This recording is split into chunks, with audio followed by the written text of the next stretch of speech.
What's up, good people?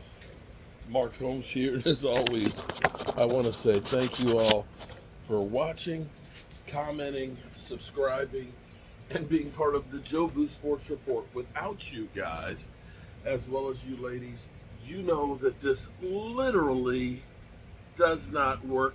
I hope everybody's had a great weekend.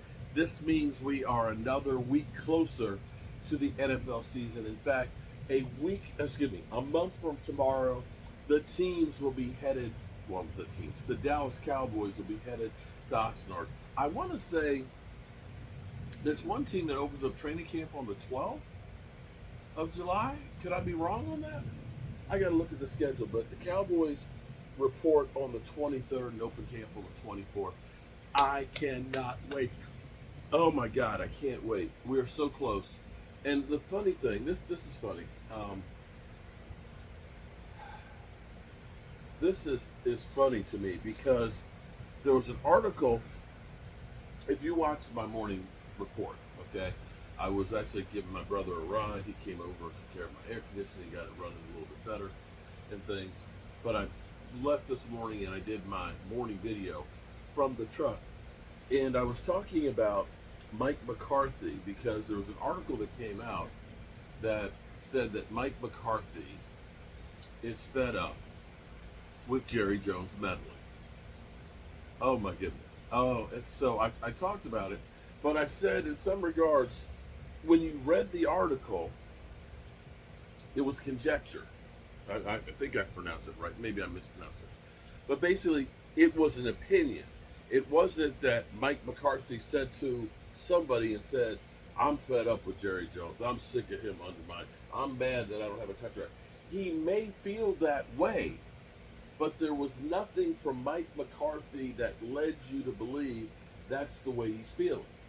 It said he could feel that way, but this is an assumption. Maybe that's a better word, that at least I've got it correct. An assumption that somebody has that Mike McCarthy is fed up with Jerry Jones. But I kind of pointed out that whether you believe that or not, here's the thing. If you think about all of the guys who have coached the Dallas Cowboys since Jimmy Johnson, yes, Barry Switzer won a Super Bowl, but that was with an elite team that was built by somebody else. Okay? You can look at all those other coaches and what Mike McCarthy has done with the Dallas Cowboys in his time being here. I believe he has the highest win percentage. And this goes after having 2 down years with the Green Bay Packers and Aaron Rodgers. I believe he won 7 games and 6 games the last 2 years he was with Green Bay.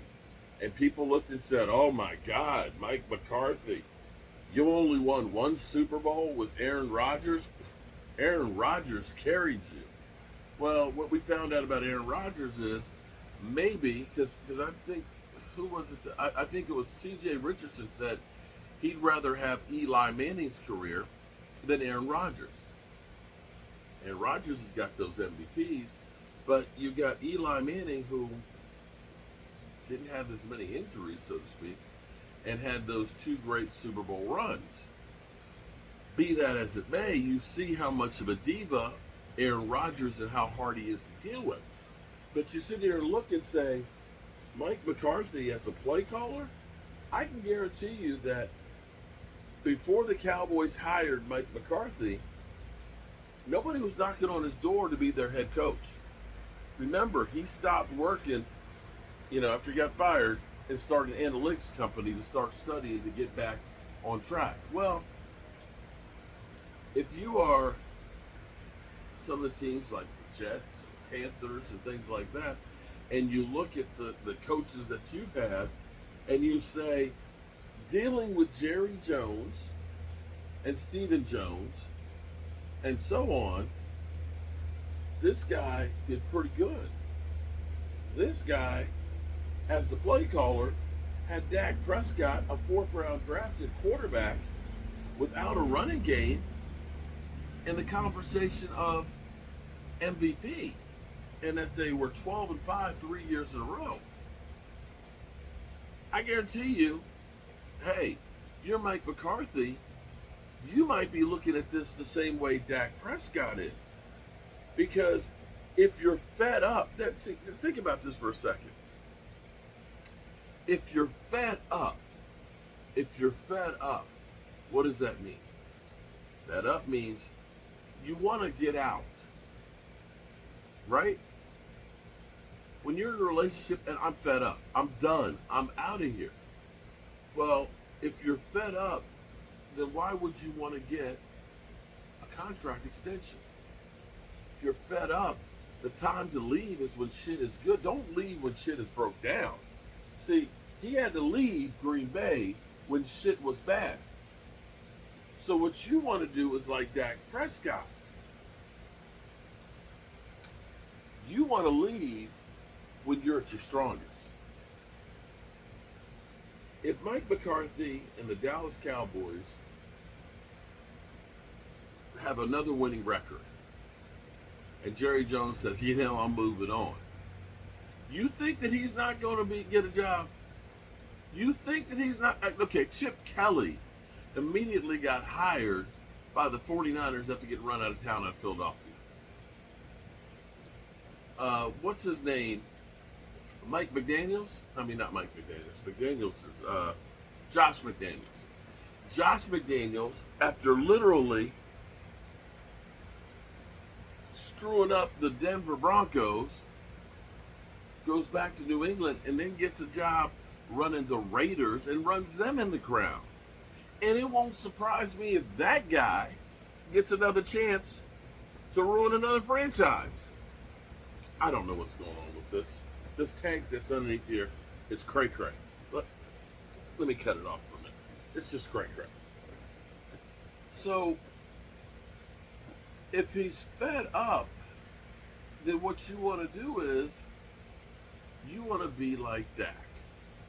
You want to be a free agent at the end of this year. I would say, let me take that $7-8 million check this year, and then I'll go wherever I want to go. There's going to be a bunch of openings out there, and I can go someplace else and be happy.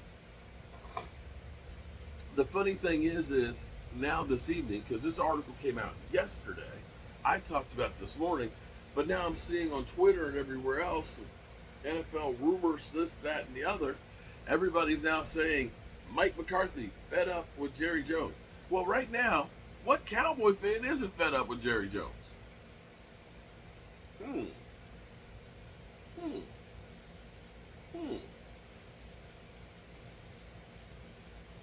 Anyway, I did something really cool this evening. Unfortunately, it took some time to get it edited, and I'm going to wait until tomorrow to upload it, or excuse me, to make it live. So tomorrow, look for something special. It'll give you some insight and a little bit of background and stuff. It's something I really, really, truly enjoyed doing today, and look forward to maybe doing some more of this in the very near future, like maybe a training camp. So there's that. I guess that's all I got for you. I tell you what was nice was seeing Randy Sites in the chat. He's getting better. He should be able to go home, I think, July 12th. So he's getting stronger, doing more and more, going through therapy and stuff. He's got a long road before he'll be able to get back to work and stuff. But he is truly blessed to still be alive. And that's where we're going to end this tonight. Because life is short and life is precious. You can't waste any of it. And the 58 years that I've been here, I feel blessed to have had that many years. I hope I have a lot more. I hope I see some really incredible things before I go away from here. like seeing the Cowboys win another one, so we can stop listening to Eagle fans that are really crazy and saying that they are the gold standard right now. Gold standard. That dude must have been on crack. Yeah, the gold standard. Okay. And that's where we're going to leave you guys. As always, you know I appreciate each and every one of you all. Remember, tell the people you love how much you love them, because you might not get the chance again. And I love you guys. And God willing, we'll all be here tomorrow. See you then.